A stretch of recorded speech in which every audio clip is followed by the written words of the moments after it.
Bismillahirrahmanirrahim. Assalamualaikum warahmatullahi wabarakatuh. Perkenalkan, nama saya Asnuddin dari kelas MBS 3C.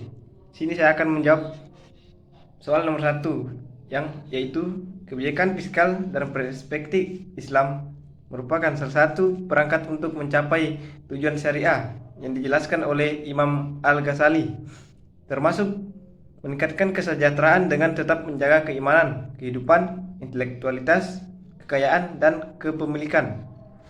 Sedangkan kebijakan moneter dalam perspektif Islam adalah kebijakan yang diformulasikan dalam sebuah variabel perekonomian Islam dengan menggunakan variabel cadangan uang dan bukan suku bunga.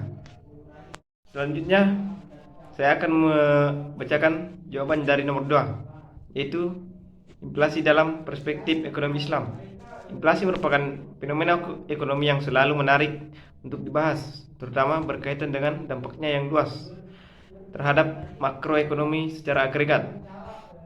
Inflasi juga berperan dalam mempengaruhi mobilitas dana lewat lembaga keuangan formal.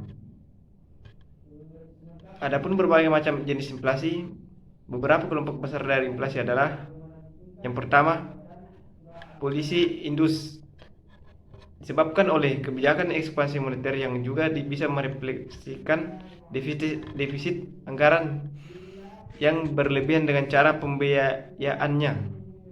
Kedua, cost push inflation, disebabkan oleh kenaikan biaya-biaya yang bisa terjadi walaupun pada saat singkat pengangguran tinggi dan tingkat pengangguran kapasitas produksi rendah. Ketiga, demand pull inflation, disebabkan oleh permintaan agregat yang berlebihan yang mendorong kenaikan tingkat harga umum. Dan yang terakhir, inertial inflation, cenderung untuk berlanjut pada tingkat yang sama sampai kejadian ekonomi yang menyebabkan atau berubah. Jika inflasi terus bertahan dan tingkat ini diantisipasi dalam bentuk kontrak finansial dan upah, kenaikan inflasi akan terus berlanjut. Baiklah, saya akan menjawab soal nomor 3, yaitu lantunan surah ayat An-Nahl ayat ke-97 yang berbunyi,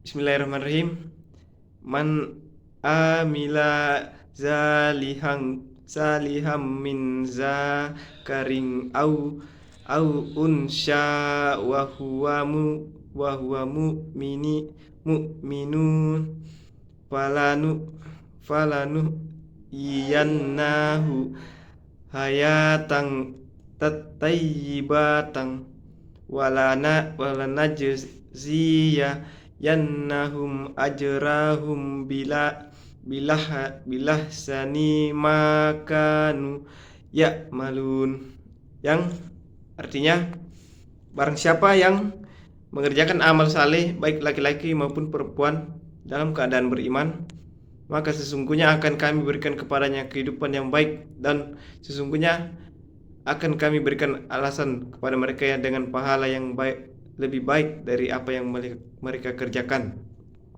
Quran Surah An-Nahl ayat 97. Selanjutnya saya akan menjawab soal nomor 4. Jawabannya itu ada dua hal penting yang dimiliki kurva agregat supply. Yang pertama, output yang meningkatkan harga. Hubungan ini dapat dilihat dari beberapa langkah, yaitu jika output meningkat, maka Y akan meningkat. Selanjutnya, jika N meningkat, maka pengangguran akan turun.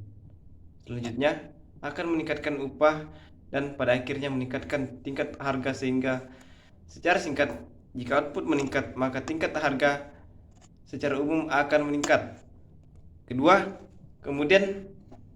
Yang kedua, harga yang meningkat tidak terlepas dari adanya ekspektasi harga yang meningkat. Hal ini terjadi karena ekspektasi harga akan mendorong meningkatnya upah dan akan meningkatkan tingkat harga. Bismillahirrahmanirrahim. Selanjutnya saya akan menjawab soal nomor 5, yaitu bagaimana kita menyikapi tentang adanya bunga bank dan riba. Yang kita ketahui bahwa sistem bunga dan sistem keuangan moneter berbasis pada suatu bunga yang tidak akan efektif dalam mencapai tujuan-tujuan ekonomi, pemerataan distribusi, dan pendapatan stabilitas ekonomi. Sebaliknya, jika sistem keuangan dan ekonomi bebas riba, yaitu menghindari suku bunga terhadap menerapkan prinsip pada lembaga perbankan, dapat menciptakan perekonomian yang lebih stabil dan efisien. Itu saja jawaban saya terhadap soal UAS ini. Assalamualaikum warahmatullahi wabarakatuh.